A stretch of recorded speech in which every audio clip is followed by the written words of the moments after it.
Oremos. Senhor nosso Deus, chegamos diante de Ti para Te prestar culto. E o Senhor é a nossa fortaleza, nossa alegria. Quer que estejamos tristes, alegres, oprimidos, com medo, animados, perturbados. O Senhor é a fonte da nossa plena alegria e a nossa esperança. Queremos Te louvar e colocamos toda a nossa esperança em Ti. Confessamos que Tu és o nosso Salvador. Fale conosco através da palavra, dos hinos, das músicas, tudo o que acontecer nessa noite. Em nome do Senhor Jesus. Amém.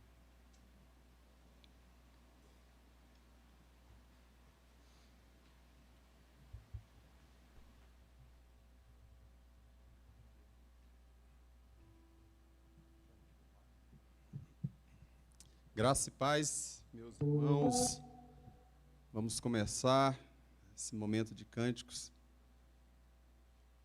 pedindo, falando dessa presença maravilhosa que é a presença de Jesus. Jesus, em Tua presença, reunimos-nos. É por Tua presença que estamos aqui reunidos e que esse louvor seja agradável ao Senhor, que Ele receba o nosso louvor. Vamos cantar Jesus em Tua presença. Vamos lá.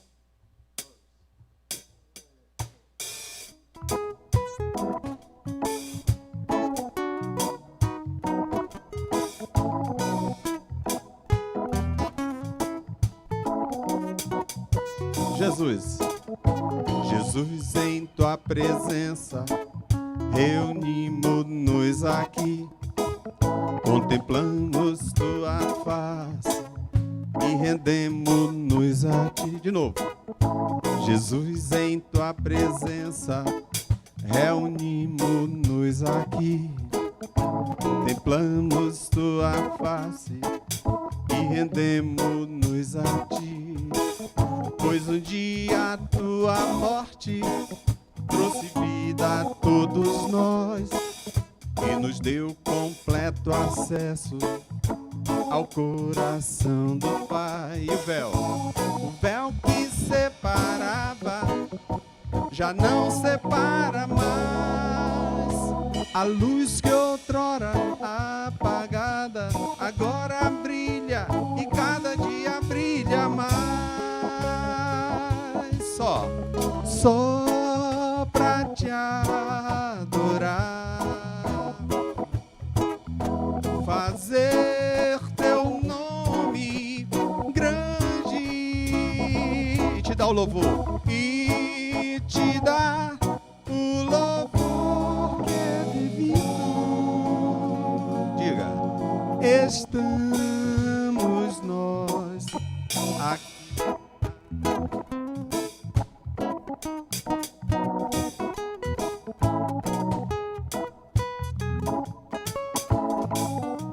Começo. Jesus em Tua presença, reunimos-nos aqui, contemplamos Tua face e rendemos-nos aqui.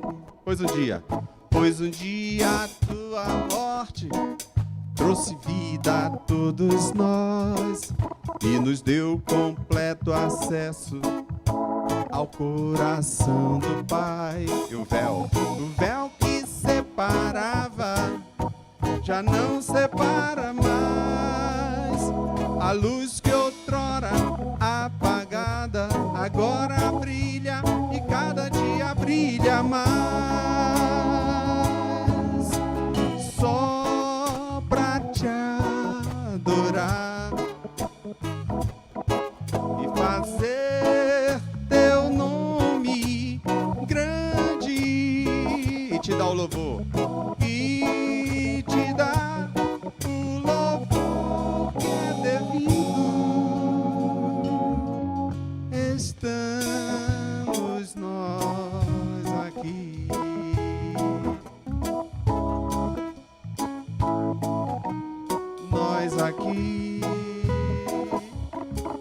estamos nós aqui. Amém. Que o Senhor receba o nosso louvor. Amém. Vamos continuar louvando. E esse cântico é um cântico bem conhecido, mas ele diz que do jeito que eu sou, mesmo imperfeito, você não vai precisar e nunca vai chegar ao ponto da perfeição. Mas é bom saber que o Senhor recebe o nosso louvor do jeito que a gente é e Ele se agrada quando a gente vem a Ele como estamos e a gente declara que Ele é o Senhor e abre o coração. Vamos cantar? Mesmo imperfeito. Vai lá.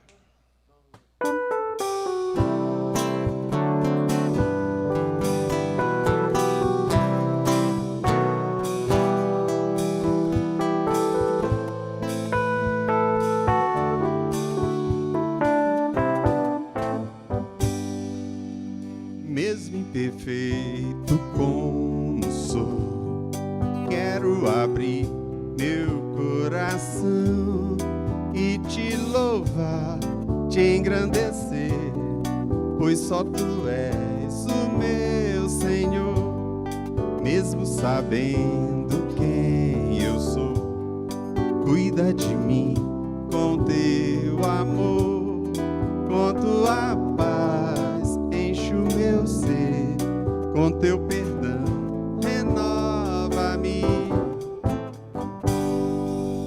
Sei que tu estás aqui, há uma expressão de amor, sinto tua presença em mim, quero te louvar. Sei que tu estás aqui, há uma expressão de amor, sinto tua presença em mim, quero te louvar.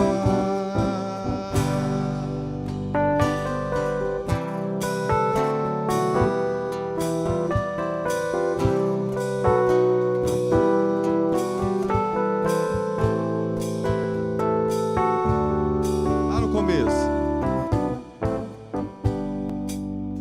Mesmo imperfeito como sou, quero abrir meu coração e te louvar, te engrandecer, pois só tu és o meu Senhor.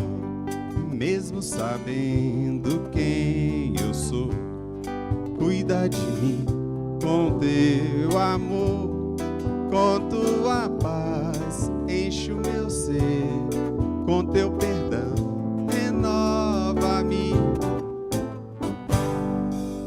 Sei que tu estás aqui, há uma expressão de amor, sinto tua presença em mim, quero te louvar. Sei que tu estás aqui, há uma expressão de amor, sinto tua presença em mim, quero te louvar.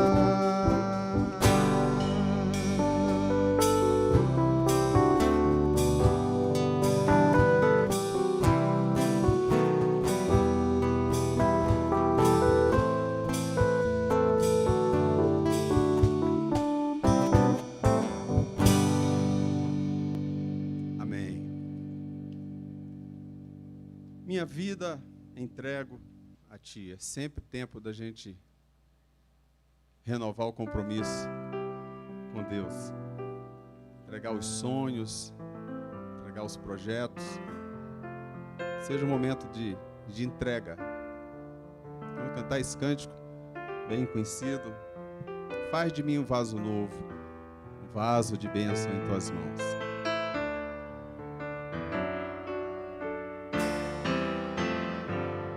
Minha vida entrego a Ti, os meus sonhos entrego a Ti. Faz de mim vaso novo, um coração novo, vaso de barro tuas mãos. Reconheço que posso errar, mas eu sei que existe o perdão. É por causa do sangue que foi derramado, por causa do seu grande amor. Tu és Senhor do universo, o Filho de Deus. Tu és o Cordeiro Santo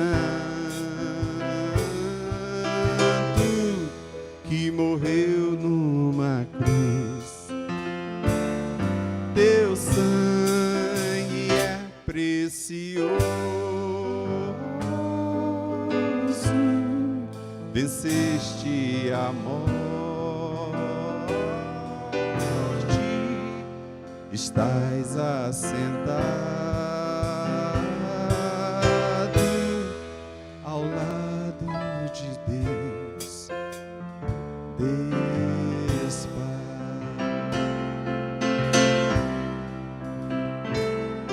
Minha vida entrego a ti. Os meus sonhos entrego a ti. Faz de mim vaso novo, com coração novo, um vaso de barro em tuas mãos. Reconheço que posso errar, mas eu sei que existe o perdão. É por causa do sangue que foi, por causa do seu grande amor. Tu és Senhor do universo, és o Filho de Deus. Tu és o Cordeiro Santo que morreu numa cruz. Teu sangue é precioso, venceste a morte, estás assentado ao lado de Deus, Deus Pai.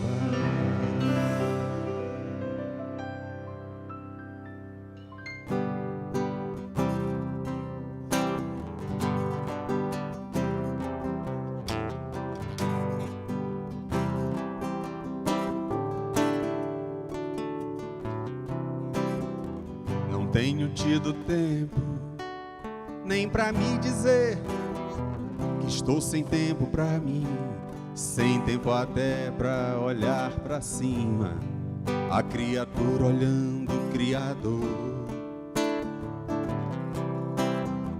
O tempo passa como nuvens que com vento se vão, que se aquecem e caem, molhando a terra, regando o chão, gerando vidas, molhando a terra. O tempo apagou histórias, culturas, rancores, as cores, amores, discursos que fiz. O tempo apagou histórias, culturas, rancores, as cores, amores, discursos que fiz. Apagou de mim, apagou de ti. O tempo só não conseguiu apagar o teu amor por mim, Jesus.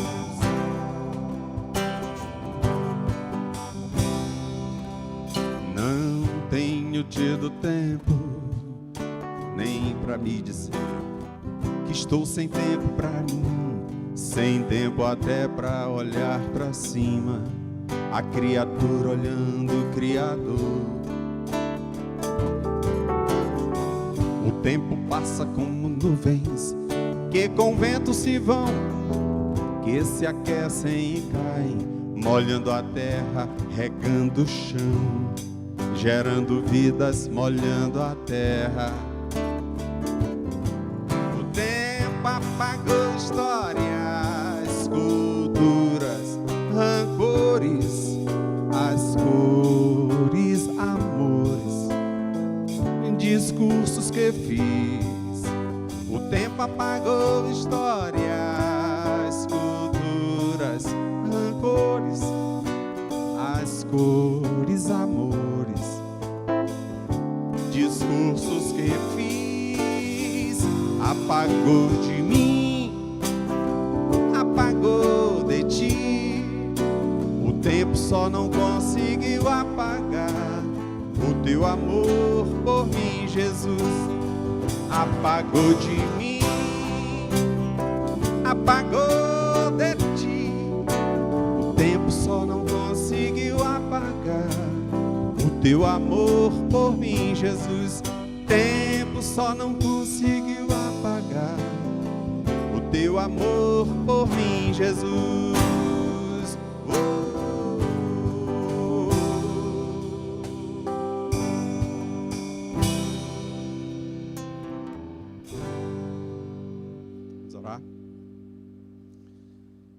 Senhor Deus, estamos na Tua presença, reconhecendo que do jeito que a gente está, o Senhor recebe o nosso louvor, o Senhor se agrada, mas nós clamamos por Tua misericórdia, Senhor.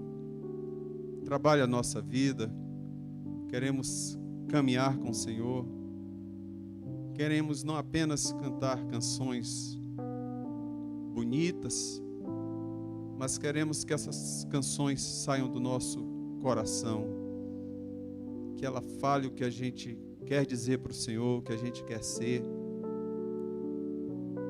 E a gente sabe que o tempo jamais apagará o amor do Senhor por nós.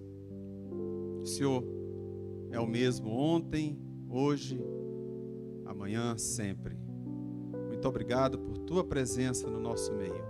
Continue conosco, continue falando conosco, com quem está aqui presente, com quem está em casa. Fala com o pastor André. Usa Teu servo, Senhor. Recebe o nosso louvor e o nosso culto em nome de Jesus, Pai. Amém.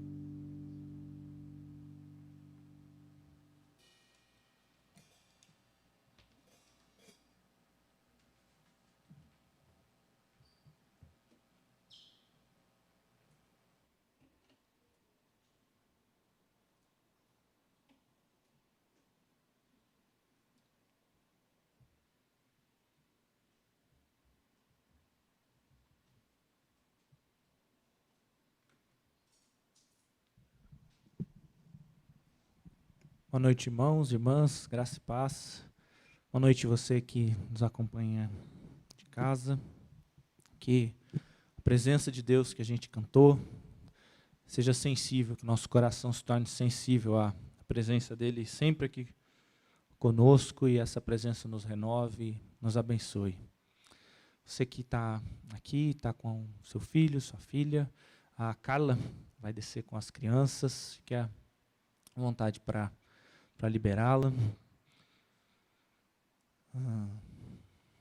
Hoje, meus irmãos, como a imagem ali nos relembra, antes disso, na verdade, você fala, caramba, o pastor André está aqui de novo. O pastor Carlinhos planejou férias e acabou de licença médica. Então, ele esteve em viagem a São Paulo, visitando Pedro e Priscila, e voltando de viagem, o ciático dele pegou. Algumas pessoas já têm acompanhado, têm orado por ele. Muito obrigado pelo apoio de vocês. Mas ele continua acamado. Tinha planejado um tempo para dedicar a conclusão da dissertação de mestrado dele. Nem ia ficar de férias só relaxando, ia ficar ralando. Acabou se tornando uma licença médica. Então, junto à oração de outros irmãos e irmãs aqui da igreja, coloque o nome do pastor Carlinhos em oração. Ontem foi dia da Reforma Protestante, 31 de outubro de 1517, quando Lutero, questionando a interpretação ruim que a igreja da época dele fazia, tentou reformar essa igreja, tentou resgatar e aplicar as escrituras, fazer um retorno às escrituras, uma interpretação legítima e correta das escrituras, e a reforma se desenvolveu a partir daí, se consolidou naquilo que a gente chama de os 5 solas simbólicos. Somente a escritura, não a interpretação do magistrado, da igreja institucional, sozinha, como competindo as escrituras. Não, a escritura é a única regra de fé e prática. Somente a fé, não as indulgências, não outras práticas que acumulavam créditos diante de Deus. Não. Então, somente a fé, somente Cristo, somente pelos méritos de Cristo e a nossa fé nesse Cristo. Somente a glória de Deus. Estou na dúvida se eu contei os 4 aqui, os 5 aqui. Senão, depois alguém me corrija, me complete, por favor. E ontem, dia da Reforma, e hoje, dia de Todos os Santos. Dia quando nós celebramos que nós não somos uma igreja única, exclusiva aqui na IPLN, como se nós, tão somente nós, fôssemos escolhidos, os santos, os privilegiados de Deus. Não, Deus tem santos espalhados por toda a face da terra, de toda língua, toda raça, toda etnia, toda cor, todo costume, toda tribo, ao longo de toda a história. Então, desde o princípio, passando por todas as eras, nós nos juntamos a essa grande nuvem de testemunhas, como diz o livro de Hebreus, para adorá-lo. E nós encerramos no último domingo a nossa série na vida de Moisés, e sendo o dia da Reforma Protestante ontem, sendo hoje dia de Todos os Santos, eu queria falar dentro desse tema de um texto que muito especial para mim, sei que muito especial para muitos de vocês também.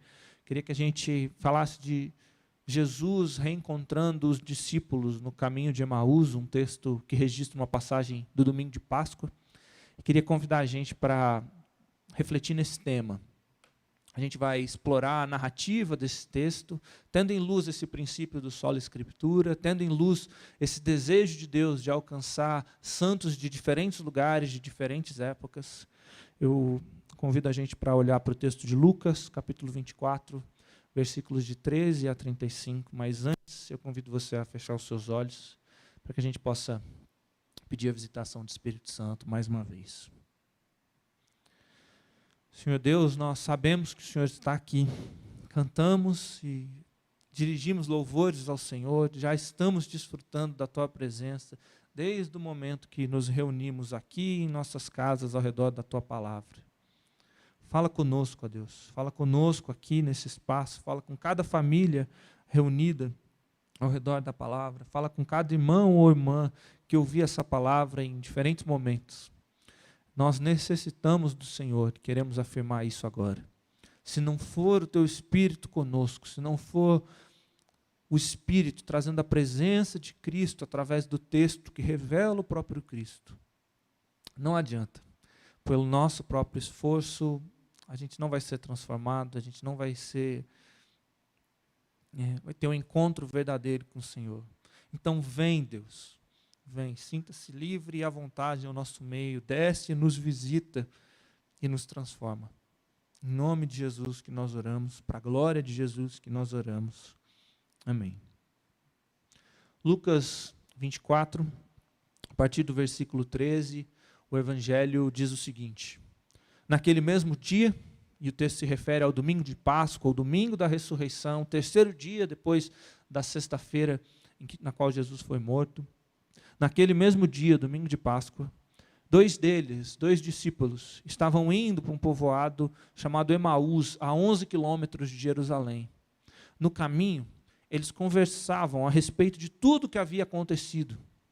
Enquanto conversavam e discutiam, o próprio Jesus se aproximou e começou a caminhar com eles.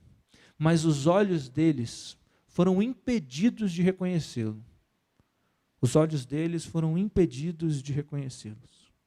Jesus lhes perguntou: sobre o que vocês estão discutindo enquanto caminham? Eles pararam com os rostos entristecidos.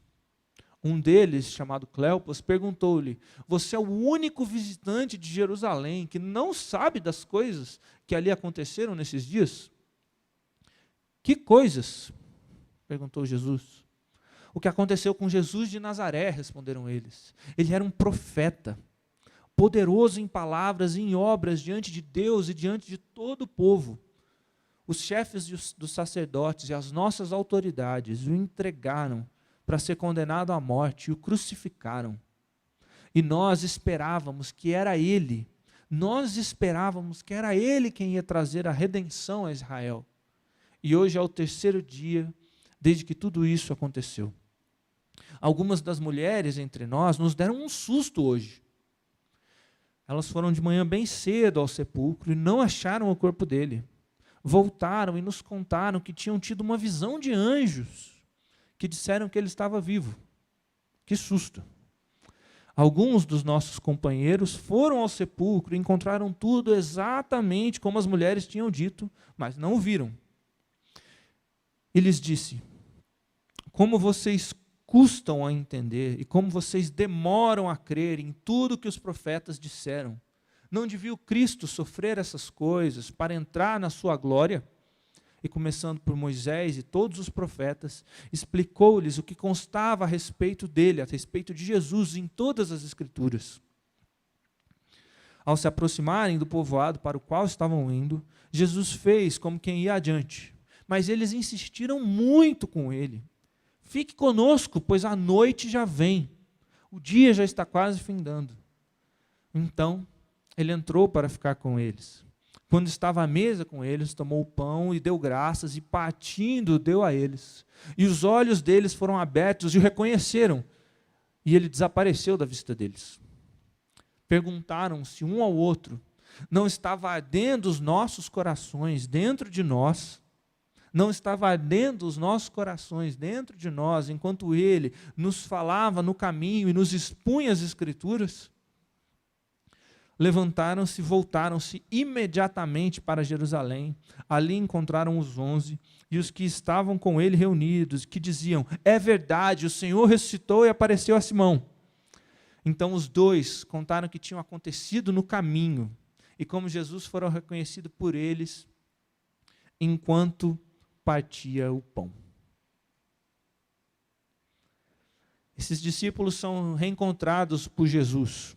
E essa narrativa fabulosa é super rica. Eu queria que a gente explorasse alguns detalhes do texto inspirado que o evangelista registra. Se debruçasse um pouco alguns detalhes da narrativa.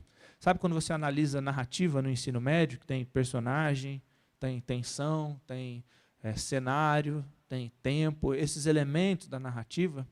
Então, o Espírito Santo que inspirou os evangelistas, e os evangelistas têm consciência dessas coisas, e inspirados por Deus, eles registram esses eventos para que essas narrativas comuniquem comigo e com você. A primeira coisa que eu quero chamar a atenção para nós nessas narrativas é a decepção. Você consegue perceber o clima de decepção com o qual essa história começa? E é esse o motivo pelo qual ela é significativa para mim e para você hoje. Então presta atenção nisso. Você consegue perceber como o narrador marca o sentimento dos discípulos? Eles estão decepcionados. O versículo 17 fala que eles têm rostos entristecidos. Eles estão descendo de Jerusalém para Emaús num domingo. Esse é um percurso de 11 quilômetros. E eu imagino eles descendo vagarosos, conversando. Eles estão digerindo uma frustração intensa. O texto diz para nós que eles tinham expectativas em Jesus. O texto diz para nós que eles esperavam de que era Jesus quem ia trazer a redenção a Israel. Mas Jesus foi morto, Jesus foi crucificado. Frustração. Eles tinham uma expectativa comunitária, eles tinham uma expectativa política a respeito de Jesus. Israel está há 400 anos debaixo de diferentes impérios. Ela foi levada pelos babilônicos, ela ficou debaixo do poderio persa,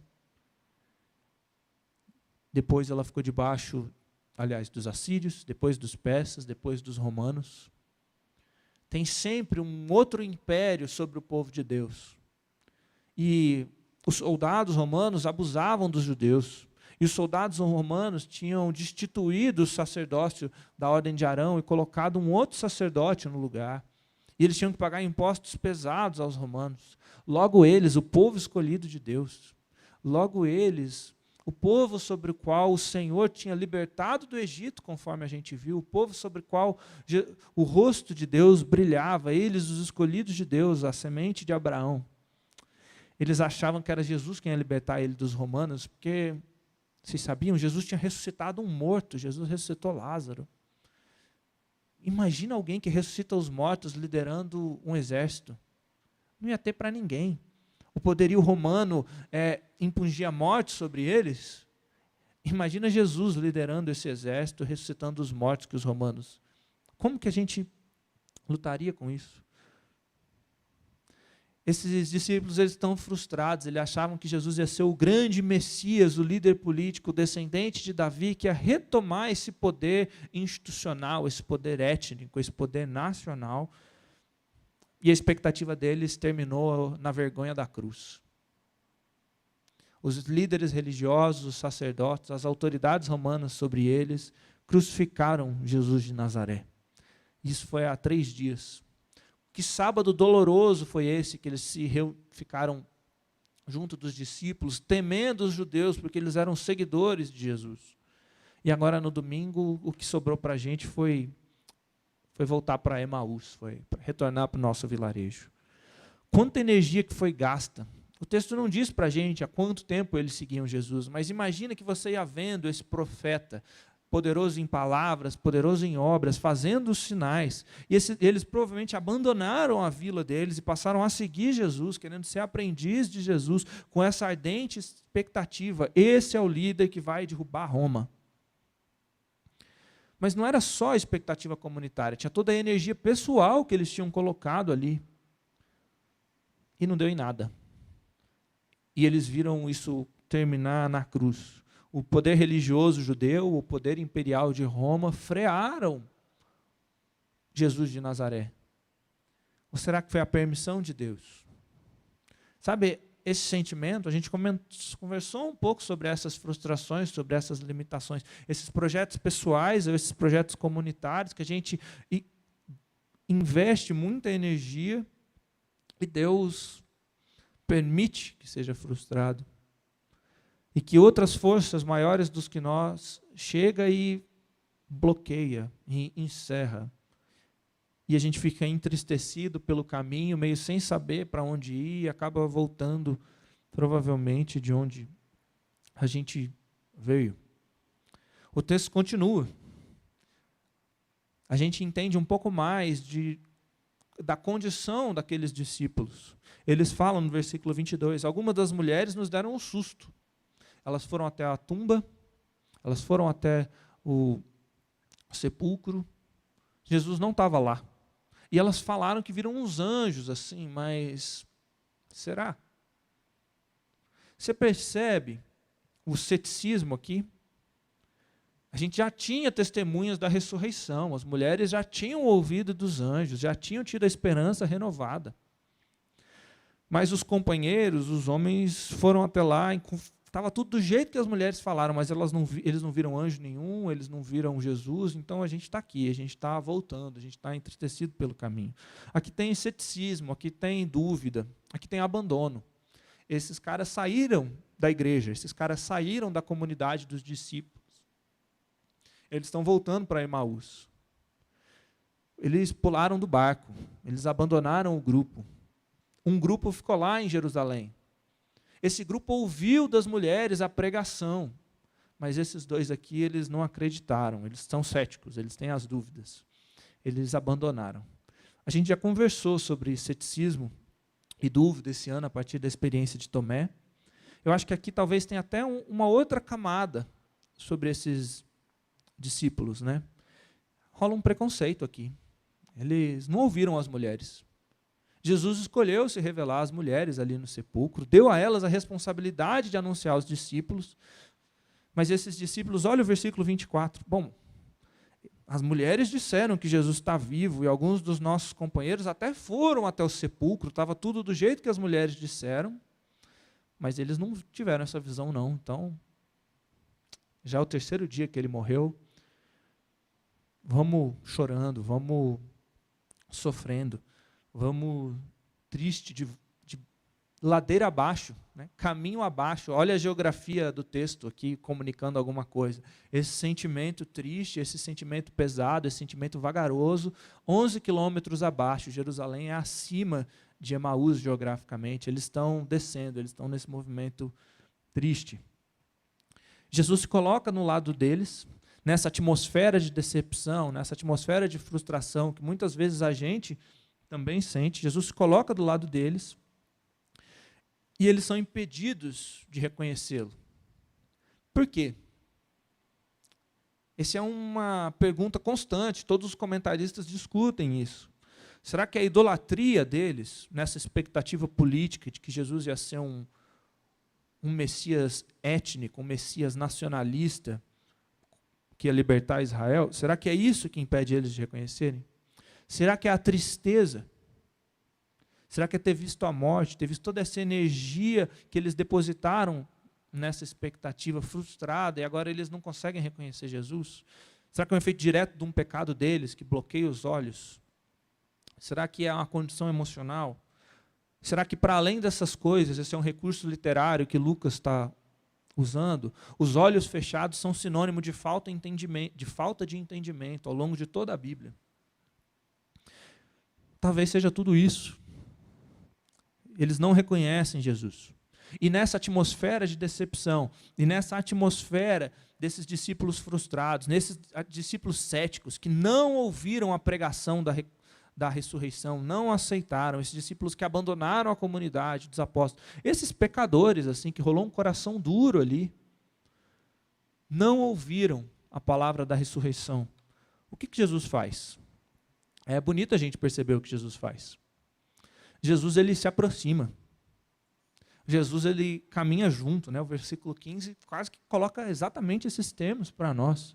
Bom, eles abandonaram o grupo, eles estão desiludidos que Jesus não é aquilo que eles esperavam. O que Jesus vai fazer com essas pessoas? Bom, Jesus se aproxima. Jesus passa a caminhar. Jesus se interessa. Sobre o que vocês estão falando? Sobre as coisas que aconteceram em Jerusalém. Você é o único que não sabe? Que coisas? Jesus quer ouvir as dores deles, Jesus quer ouvir as perspectivas deles, Jesus quer ouvir os sofrimentos deles. E só depois que Jesus caminha, e só depois que Jesus está próximo, e só depois que Jesus ouve, aí Jesus fala. Mas olha aí no seu texto, eu não trouxe toda essa comparação, mas presta atenção no tamanho do registro da fala desses dois discípulos e presta atenção no tamanho do registro da fala de Jesus. Sim, tá? O texto não registra para a gente muito da fala de Jesus. O texto diz para a gente que Jesus expôs as Escrituras, começando, tá? Mas as falas que o narrador coloca na boca desses dois discípulos e a fala que ele coloca na boca de Jesus, ele dá muita energia, ele gasta muito recurso do texto, registrando os sentimentos desses discípulos. Só depois que Jesus ouviu isso tudo, só depois que o narrador, inspirado por Deus, registrou toda essa dor deles, aí ele fala, ele registra o que Jesus tem a dizer. Isso aqui para a gente é muito significativo. Isso aqui para a gente está afirmando que o Cristo ressurreto, ele continua a caminhar com os pecadores. O Cristo ressurreto, ele se aproximou desses que eram céticos. O Cristo ressurreto, ele se interessou desses que tinham as dúvidas. O Cristo ressurreto, ele ouviu todo o sofrimento desses que tinham abandonado os discípulos lá.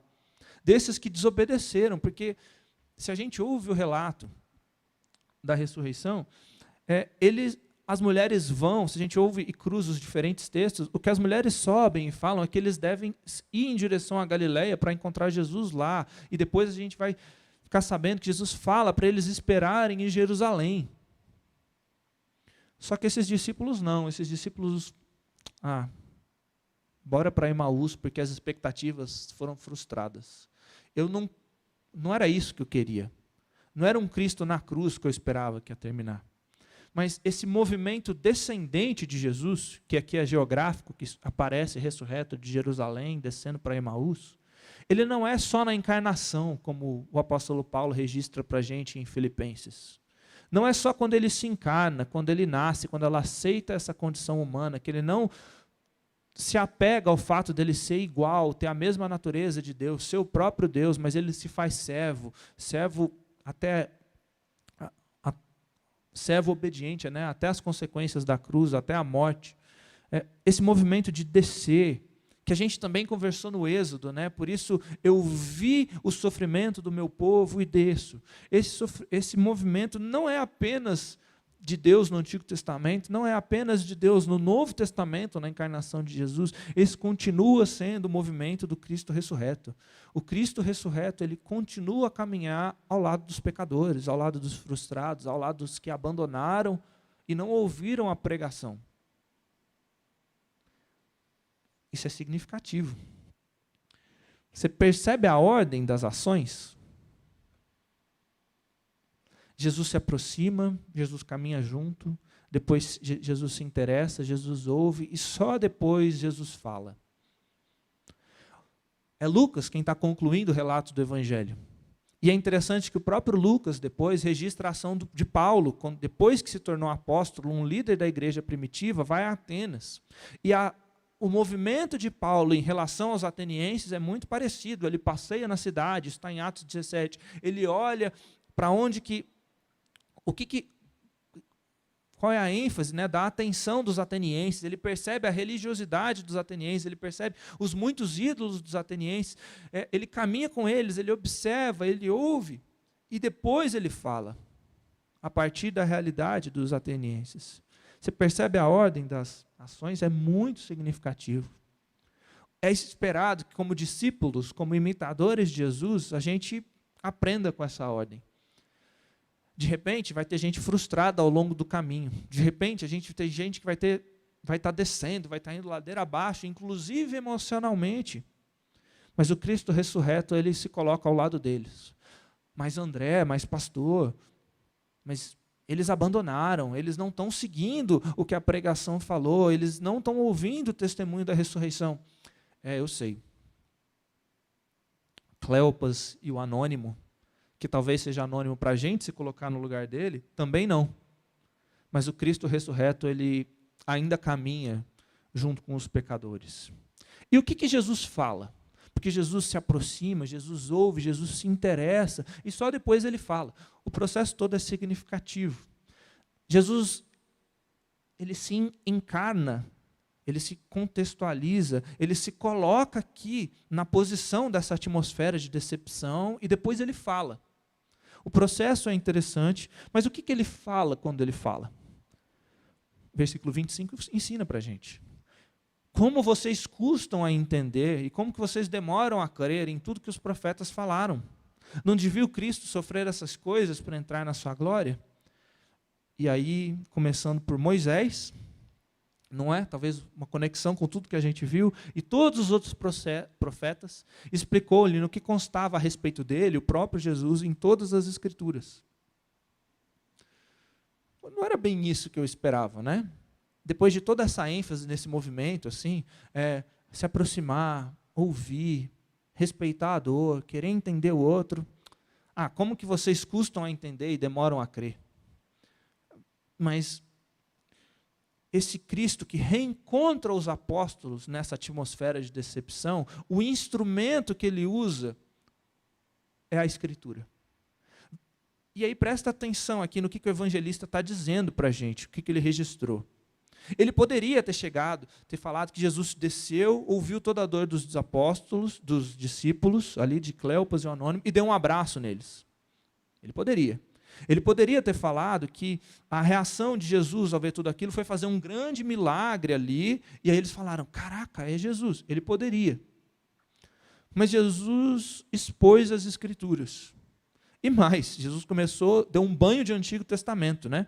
Começando pelo Moisés, por todos os profetas, uma aula de teologia bíblica aqui. Depois, ainda no capítulo 24, no versículo 44, Jesus vai falar para os discípulos reunidos, foi isso que eu lhes disse enquanto ainda estava com vocês, era necessário que se cumprisse tudo que a meu respeito está escrito na lei de Moisés, nos profetas e nos salmos. Moisés, os profetas e os salmos era a maneira como os judeus se referiam a todo o Antigo Testamento. Eles dividem o Antigo Testamento nesses 3 blocos, a Torá, o Ketuvim e os escritos, os profetas e os salmos. Jesus se revela nas Escrituras. E se a gente perceber nessa fala, como que vocês custam a entender, e como que vocês demoram a crer em tudo que os profetas falaram, a primeira coisa que Jesus faz é frustrar as expectativas, não é não? Como que vocês custam a entender? Vocês estavam entendendo tudo errado, as expectativas de vocês não correspondem com a realidade daquilo que o Antigo Testamento revela a meu respeito. Vocês criaram expectativas do que Jesus ia fazer, mas vocês criaram as expectativas erradas. Como que vocês custam a entender? E eles têm a expectativa frustrada, né? A música do Rubão, depois você me ajuda se ela fala sobre isso ou não, né? Mas o tempo apagou os discursos dele aqui, né? Ele tem esses discursos que eles criaram sobre o que a Escritura queria dizer, sobre... A gente achava que era ele quem ia redimir Israel, porque os profetas falaram disso. Não. Como que vocês custam a entender? Discurso errado. Mas a gente tem o amor aqui, né? O tempo só não apaga o amor, como o Rubão cantou. Jesus chega, Jesus fala para eles, Jesus os ama ali no caminho, se coloca na condição deles. E no final do processo, a fala deles é, não nos ardia o coração. Não nos ardia o coração dentro de nós, quando ele nos expõe as Escrituras. Jesus frustra as expectativas, mas ele os ama. Agostinho fala disso. Santo Agostinho de Hipona, bispo de Hipona, um dos mais importantes teólogos da igreja, ele normalmente é representado nas pinturas como tendo o coração queimando, fazendo eco a esse texto. E nas Confissões de Agostinho, no livro 10, ele fala que, diante da vida que ele tinha, ele foi ferido pela palavra, e então ele amou a Deus. Feriste-me o coração com a tua palavra, e desde então te amei. A palavra tem disso, a palavra às vezes nos fere, ela quebra as nossas expectativas sobre aquilo que a gente acha que Jesus tem que fazer. A gente acha que Deus devia estar fazendo essas coisas no mundo, na minha vida, no nosso país. Feriste meu coração com a tua palavra, mas eu não fiquei com rancor, eu não fiquei irritado. Te amei. Esse é o efeito das Escrituras. Os discípulos têm as expectativas frustradas, e aí Jesus expõe a si mesmo nas Escrituras. Eu queria me ater a isso aqui, porque isso é muito importante, é à luz do slogan da Reforma, porque isso é muito importante e tem dado muita confusão. Você que acompanha o ambiente evangélico nas redes sociais essa semana pode ter percebido um pouco disso. Mas Jesus expõe a si mesmo nas Escrituras. Eu queria repetir algumas coisas que eu já tenho dito nas aulas de EBD, em alguns momentos aqui com vocês na comunidade, mas são coisas que a gente não pode perder de vista. O que é a Escritura? A Escritura é a ação comunicadora do próprio Deus. Ela é Deus agindo. Olha o que Hebreus diz. Há muito tempo, Deus falou de muitas vezes e de várias maneiras aos nossos antepassados por meio dos profetas, mas nesses últimos dias falou-nos por meio do seu Filho, o herdeiro de todas as coisas, por meio do qual ele fez o universo. O Filho é o resplendor da glória de Deus, a exata expressão do seu ser, sustentando todas as suas coisas por meio da sua palavra poderosa. Olha o que Hebreus está fazendo. O autor de Hebreus está dizendo que o Filho, ele é a expressão máxima da comunicação de Deus. E que o Filho, olhar para o Filho é olhar para Deus, porque ele é o resplendor da glória de Deus Pai, ele é a exata expressão do ser de Deus. Você quer conhecer Deus? Olha para Jesus. Jesus que criou todas as coisas, o Criador do universo. Jesus que tem autoridade, que é o herdeiro, que recebeu todas as coisas. Jesus que sustenta todas as coisas por meio do quê? Por meio da sua palavra poderosa. O autor de Hebreus está dizendo que Jesus é a revelação, que ele é superior aos profetas, mas que os profetas também são revelação. A Escritura como um todo é a ação comunicadora de Deus. Deus falou muitas vezes por meio dos profetas e por meio de Jesus. A Escritura, à luz do Novo Testamento, é uma expressão do próprio Cristo. Foi a respeito dessa salvação, 1 Pedro diz, nos primeiros versículos do capítulo 1, que os profetas falaram da graça destinada a vocês, igreja na dispersão, no contexto de 1 Pedro. Eles investigaram, examinaram, procurando saber o tempo e as circunstâncias para os quais apontava o Espírito de Cristo que neles estava. Os profetas, o Antigo Testamento, são expressões do Espírito de Cristo. É isso que a Escritura diz para nós. Por isso, essa pergunta é tão importante. O que é a Bíblia para você? Ela é um livro que se aparece com um símbolo? Ela é um livro que aponta para algo que Deus fez no passado, algo a respeito de quem é Jesus. Ela é algo do que Deus fez e vai fazer. Ela aponta para algo como uma placa. Né? Já viu uma placa de animal na pista? Ela tem lá a representação de um animal, mas não tem nada de um animal ali. Ela diz respeito de algo, ela aponta para algo, ela é um símbolo. Ou a relação entre a Bíblia e Jesus ela é mais próxima de um sacramento. A gente entende que no sacramento, a água não é só um símbolo quando a gente batiza. O pão e o vinho não são só um símbolo, elas não despertam só uma memória. Eles participam de uma realidade muito maior do qual eles apontam. A Bíblia para você é um registro histórico, feito muito lá atrás, que aponta para o que Jesus fez e só. Ou não, de alguma maneira, ela é uma palavra do próprio Cristo, ela participa do próprio Cristo, ela é participação da ação de Cristo na história, ela é participação da missão de Cristo na história. Isso vai pesar muito para a maneira como a gente olha para a Bíblia. João diz ainda que, no princípio, aquele que é a palavra, aquele que se expressou, aquele que é a ação comunicadora de Deus na história, o Cristo, o Verbo, o Logos, ele estava com Deus, era Deus, todas as coisas foram feitas por meio dele. Compare com a linguagem de Hebreus, como ele está falando de Jesus. Aquele que é a palavra tornou-se carne e viveu entre nós, nós vimos a sua glória, glória como do unigênito do Pai.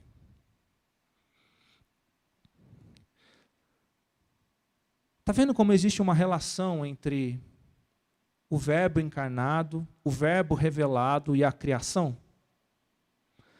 O próprio Jesus, as Escrituras e a criação, como a palavra que se encarnou, é a palavra que foi revelada aos profetas, que é a palavra que é por meio do qual sustenta todas as coisas. Eu fiquei pensando num exemplo que talvez ajudasse alguma coisa, depois vocês me dizem se ele deu certo. Falei, cara, o que vai dar para usar? Mas aqui em Brasília talvez seja um dos lugares mais fáceis de dar esse exemplo. A gente pode pensar no Lúcio Costa, a gente pode pensar no memorial, no relatório descritivo do plano piloto, o projeto que ele fez, com as explicações que ele dá de o que deveria funcionar cada setor, qual deveria ser a forma, como que esse espaço deveria ser ocupado, utilizado, que função, que distribuição, qual é a função de cada coisa, em que lugar ela se coloca, como que ela agrega ou não para o todo. E a gente pode ver a cidade construída. E a partir da cidade construída, se a gente tivesse o Lúcio Costa vivo, a gente poderia olhar para ele, em carne e osso aqui para o nosso lado, e falar assim, era assim que era para ser? E ele poderia nos confirmar diretamente. Mas se a gente não tem, a gente tem o memorial, a gente tem o relatório, a gente tem o plano descritivo do plano piloto, e a gente pode olhar para ele e comparar com a cidade, e a gente vai ver que algumas coisas não saíram bem do jeito que ele desejava, e outras sim. Da mesma forma, a Escritura usa essa linguagem de Jesus era o arquiteto da criação. Ela expõe o projeto, ela expõe o desejo, ela expõe as funções, qual que é o papel de cada coisa, qual é o nosso papel, especialmente, em relação a Jesus. Como que a gente deve lidar com a criação, a construção. Jesus Cristo ele é o Logos encarnado, e a revelação é esse Logos escriturado. né? A Bíblia é a Sagrada Escritura, e ela diz respeito à criação. Por isso a gente poderia até falar que Cristo e as Escrituras são onde a vontade divina e o aspecto humano estão plenamente em harmonia, né? A gente fala das duas naturezas de Jesus, e a gente poderia pensar que a Bíblia também tem duas naturezas, não é? Ela é divina, ela comunica verdades eternas, atemporais para nós, e ao mesmo tempo ela é humana. Autores humanos escreveram. Moisés escreveu em determinado da época, em determinada língua, com determinados costumes, que não são comuns para a gente hoje. A gente precisa olhar para esses costumes para entender o que ele quis dizer, para aí, então, poder aplicar, poder tornar atual essas verdades eternas reveladas para Moisés hoje. O texto tem duas naturezas, e a gente poderia falar de uma analogia missionária, tanto de Jesus quanto do texto. Porque a Bíblia é a declaração da missão, a Bíblia é a declaração do que Deus está fazendo. E ela faz parte da ação do que Deus está fazendo em Jesus. Ela não só relata, lembra da relação do símbolo? Ela faz parte da ação de Deus. Ela é o anúncio da aliança, ela é o documento da aliança nossa com Cristo. E ela contribui e continuará contribuindo para a concretização dessa missão até o final dos tempos. Da mesma forma que o Deus se encarna em Jesus, ele se escritura e se revela para nós nesse documento de duas naturezas da Bíblia. Ambos são ações comunicadoras do Deus Trino e Uno. Ambos têm como objetivo atrair as pessoas a Deus, para essa comunidade da nova aliança, tanto Cristo encarnado como Cristo revelado. Ambos são acompanhados pelo Espírito. A Bíblia não diz para nós que é o Espírito quem age no ventre de Maria para a concepção? Não é a mesma linguagem que ela usa para a Bíblia, que a Bíblia é inspirada, que ela é soprada pelo Espírito? E elas continuam dependendo da ação do Espírito em nós para atuar na história, para trazer a missão. Por isso, quando a gente olha para a Bíblia, ela não é um documento do qual a gente instrui conceitos. Ela é um roteiro do que Deus está fazendo na história e como que a gente vai participar com ela, com Cristo, dessa ação dele na história. Por isso que a Escritura é o lugar do encontro, gente. Por isso que quando Jesus, ressurreto, vai aparecer para os discípulos, ou quando Lucas, inspirado pelo Espírito Santo, vai registrar como que o Cristo ressurreto encontra os pecadores frustrados, decepcionados, ele fala que é através das Escrituras. Porque ele está escrevendo para a comunidade da igreja primitiva de Atos, que não tem mais o Cristo encarnado, mas que tem o Antigo Testamento, que está buscando a Cristo revelado, que está seguindo o testemunho dos apóstolos. Por isso, Deus expõe a si mesmo através das Escrituras. Ele frustrou as expectativas, ele se dá, mas ele renova e amplia as expectativas, não é? O texto não termina com os discípulos tristes. Eles encontram Jesus nas Escrituras e no partir do pão, que é uma encenação do próprio Evangelho registrado nas Escrituras. O Cristo que se dá e é anunciado nas Escrituras é visivelmente partido, dividido e dá a sua vida através da ceia para que nos nutre. Por isso, a consequência desses eventos é a comissão, é a expectativa renovada, é o coração queimando. O texto diz que os olhos deles são abertos, eles reconhecem Jesus, e eles não têm mais Jesus ali fisicamente. Mas dentro deles tem o coração queimando. Conseguiu entender o quão pequeno é o tempo em que eles ficam com Jesus visível, consciente que é o Cristo encarnado? É uma questão de segundos. Jesus ficou com eles ao longo do caminho um tempão, e eles tristes, eles decepcionados, e aí Jesus começa a ouvir, depois Jesus começa a falar para a realidade deles.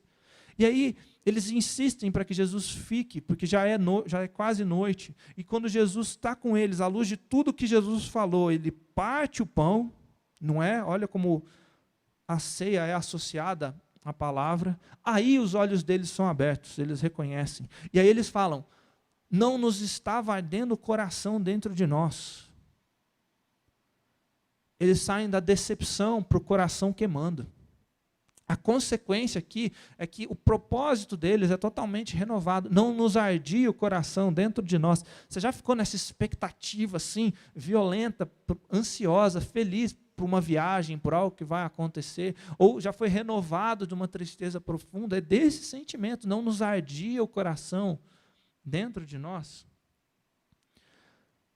E aí o texto diz para a gente que essa decepção que é transformada num coração queimando, põe eles em movimento. E olha o que eles tinham dito para Jesus: fica conosco, porque a noite já vem.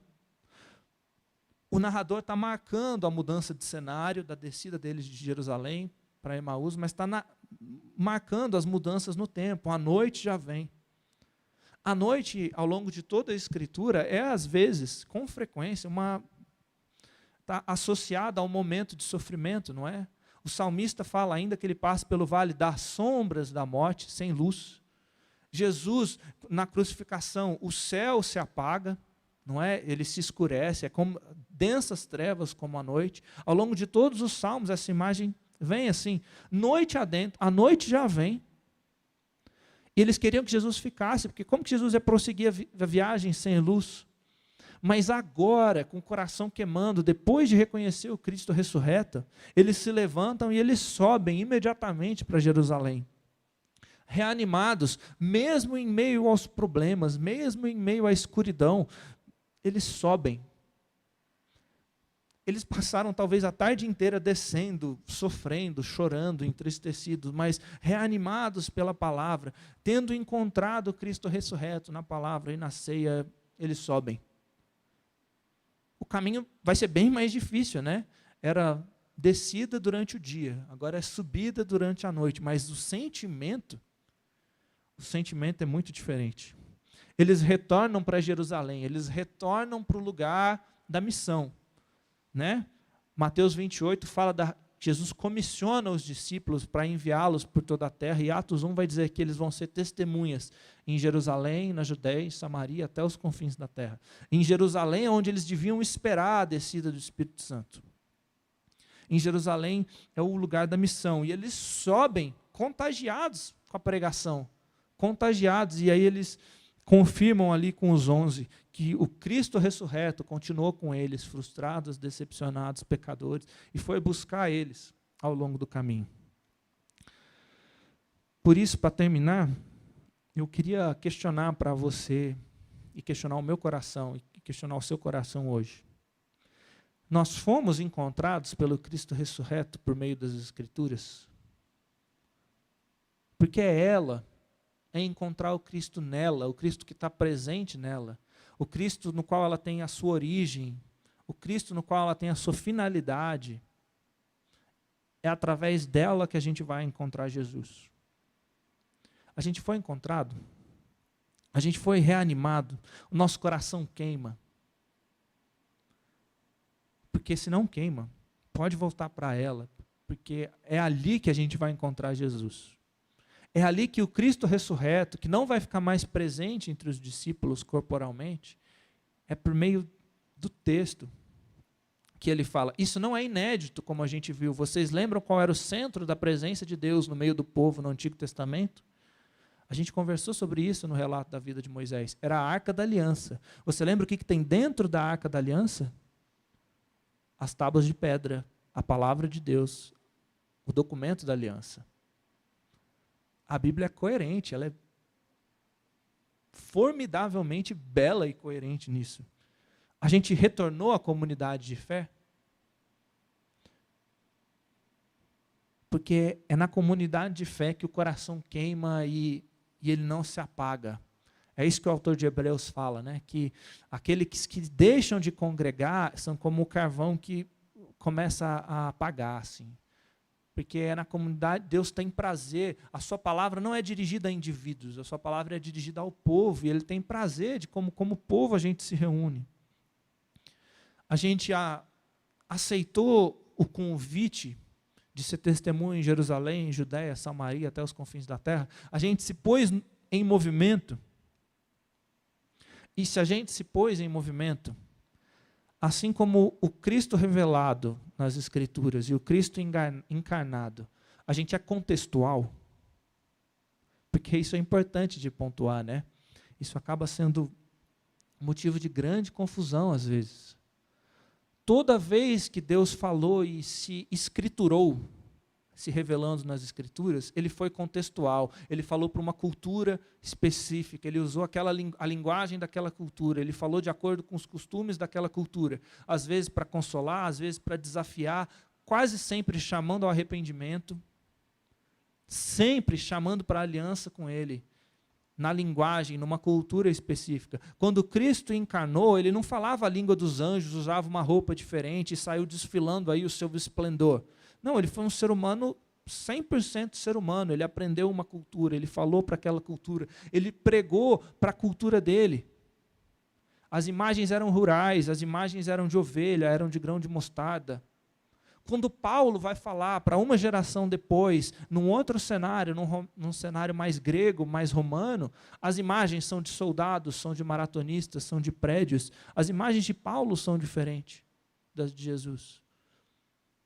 Mas todos eles estão nesse mesmo movimento, pelo Espírito. Um movimento que vai na direção dos pecadores. A Escritura não é dada para santos, ela é dada para um povo pecador, que precisa caminhar com Jesus, que precisa caminhar com Deus, e depende do tabernáculo e da lei lá atrás para ter sacrifícios para os pecados serem perdoados. Lembra da nossa pergunta nos domingos anteriores? Como é que um Deus santo pode habitar no meio do seu povo? Por meio do sacrifício, por meio da sua palavra. Então, em tempos que discutem como é que a gente atualiza ou não a Bíblia, não tem como contextualizar sem ser fiel. Paulo diz aos Gálatas, se alguém prega um evangelho diferente, que seja maldito, ainda que pareça um anjo de luz. João encerra o Apocalipse falando, maldito seja aquele que alterar as palavras desse livro. Não tem como contextualizar se não for fiel. Não tem como encanar na realidade dos outros, negociando a revelação.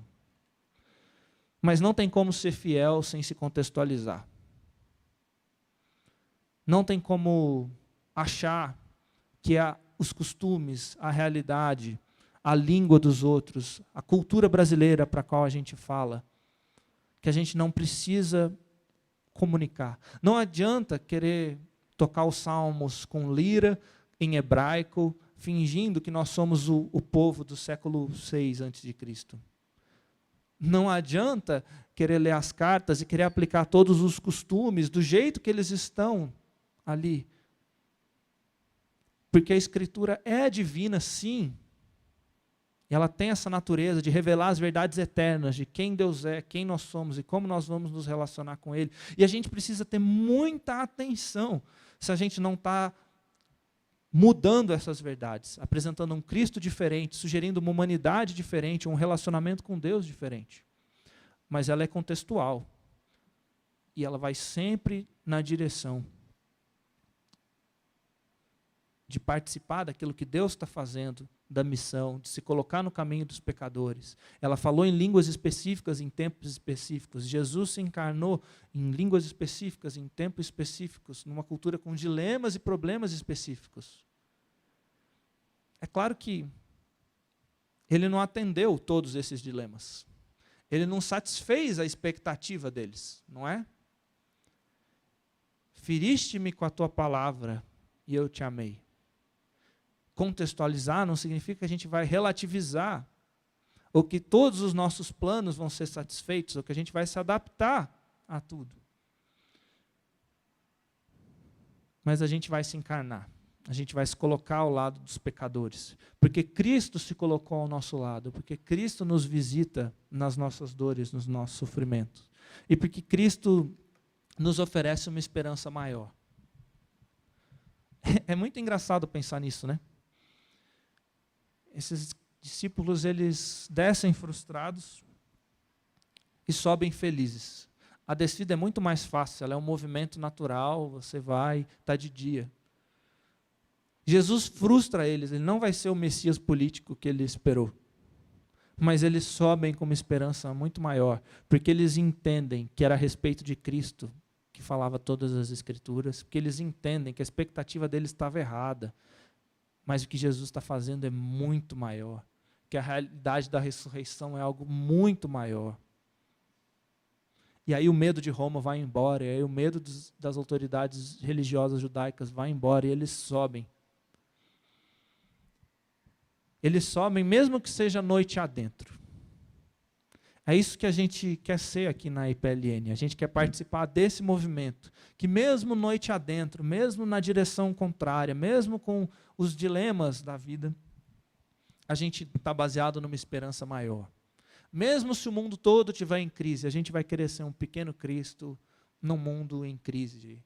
A gente vai querer participar do que Deus está fazendo, participando, servindo a nossa geração, servindo a nossa realidade, respondendo os nossos dilemas, com fidelidade, com atenção às Escrituras, se colocando ao lado de quem sofre, ouvindo e respondendo, mesmo que seja para frustrar os planos, porque a esperança que Deus oferece é maior do que aquelas que a gente às vezes desenha para a nossa vida. Feche seus olhos, vamos orar. Vamos pedir para que a gente reaja a essa presença da Escritura como esses discípulos. Eu não sei se você entrou aqui na igreja ou se colocou aí na sua casa diante da transmissão com um sentimento de decepção. Eu não quero te falar que Deus vai sarar o seu sentimento de decepção te dando tudo o que você pensou. Mas eu quero te afirmar que Deus está te convidando para algo bem maior e que a esperança que Ele te oferece é muito maior e que você pode participar disso com o coração queimando. Vamos orar? Senhor Deus, muito obrigado, porque o Senhor vê o nosso estado, o Senhor vê as falsas expectativas que a gente cria a respeito de nós e do Senhor. O Senhor vê as nossas falhas em ouvir a Tua palavra. O Senhor vê os nossos sentimentos de às vezes querer abandonar o barco. E ainda assim o Senhor, o Cristo ressurreto, se coloca ao nosso lado. O Senhor faz esse movimento de descer, o Senhor faz esse movimento de se aproximar de nós, o Senhor faz esse movimento de nos ouvir. O Senhor se interessa, o Senhor é sempre o maior interessado.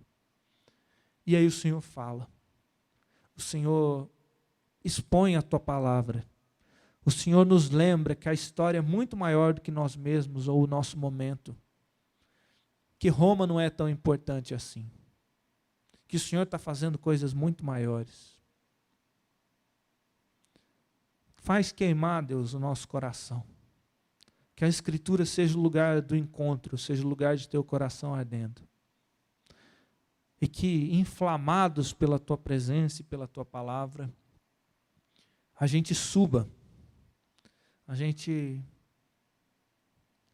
mesmo de noite, suba mesmo diante da aflição, mesmo diante das dificuldades do caminho, que a gente queira estar em comunidade e compartilhando uns aos outros o que o Senhor está fazendo, fielmente esperar pela presença do Senhor e sair em missão, Deus, na nossa segunda-feira, em cada uma das nossas atividades, das nossas profissões, servindo ao Senhor no mundo doido, no mundo doente, no mundo de 2020, dividido por polarização política, sofrendo uma pandemia, sofrendo uma crise econômica. Que essa esperança seja muito maior. Que a esperança da ressurreição, queimando no nosso coração através da Tua palavra, através do partir do pão, nos incendeie e queime, ó Deus, gerando expectativas corretas a respeito daquilo que o Senhor vai fazer em nós, apesar de nós, através de nós, para a glória do Teu nome. No nome de Jesus, amém. A gente vai encerrando o nosso culto. Alguns rápidos avisos apenas. Você que está em casa, tem o desejo, está se sentindo confortável de vir aqui, cumprindo as medidas de segurança, do distanciamento, usando a sua máscara e tudo mais, se inscreva para estar com a gente no próximo culto. Essa semana a gente continua tendo as nossas atividades online, o culto tem sido a única atividade presencial. Terça-feira à noite a gente vai ter a palavra trazida pelo Demba, que tem servido como obreiro e ajudado o Etevaldo lá no Varjão. Ele vai nos ministrar a palavra. Na quarta-feira, dia 4 de novembro, é aniversário da IPLN. Então, nós estamos pensando como conselho as melhores formas da gente celebrar esse tempo. A gente imagina que ainda esse mês nós vamos celebrar, mas quarta-feira separe um tempo, ore pela sua comunidade, agradeça a Deus por ela, agradeça pelo que ela tem feito, te abençoado ao longo da história. Coloque diante de Deus como que você pode participar desse mover dele aqui na IPLN, como que você pode servir aqui. Na sexta-feira nós temos a nossa reunião de oração pela manhã, pelo Zoom. No domingo nós temos nos reunido para a escola dominical às 10 horas da manhã. O conteúdo tem sido postado nas quartas-feiras. A gente tem tido um tempo de conversa muito edificante nos domingos pela manhã, se você quiser estar com a gente. Nessa semana a gente vai conversar sobre como buscar a vontade de Deus para as nossas decisões. Carlinhos segue em recuperação. Fernanda Moraes segue em recuperação do Covid. Marina segue em recuperação de um testemunho muito bonito hoje nas redes sociais dela, sobre como ela pode garantir que Deus é bom. Muito obrigado, Marina, pelo seu testemunho. Essa semana, a Angélica passa por cirurgia, estejamos em orações por ela. Continuamos em oração pelo Tiago, filho do pastor Ricardo, e outros irmãos que têm passado por momentos de dificuldade. Vamos ficar de pé aqui, vamos orar encerrando esse culto. Se você puder ficar em pé aí na sua casa também, vamos receber a bênção da parte de Deus para a nossa semana. Senhor Deus, te adoramos, louvamos o teu nome, agradecemos que o Senhor nos encontra pelo caminho e renova a nossa esperança, e rogamos que a tua presença seja conosco na nossa jornada ao longo dessa semana também. Que o amor de Deus, o Pai, que nos ama mesmo quando falhamos, que a graça do Deus Filho, encarnado em Cristo, revelado nas Escrituras, concedendo para a gente o perdão dos pecados, e que a presença do Espírito Santo, o marco da Trindade, a experiência próxima conosco pelo caminho, nos console, nos encoraje e seja a presença de Cristo ao nosso lado, mesmo durante a noite, mesmo morro acima, mesmo no meio das dificuldades. Hoje e sempre, até o retorno glorioso de Jesus. Em nome dele que nós oramos. Amém. Uma boa semana, que Deus te abençoe muito, que em breve a gente possa estar todo mundo junto aqui, nos reunidos, nos abraçando, curtindo a presença de Cristo uns nos outros, o mais breve possível. Deus abençoe, boa semana.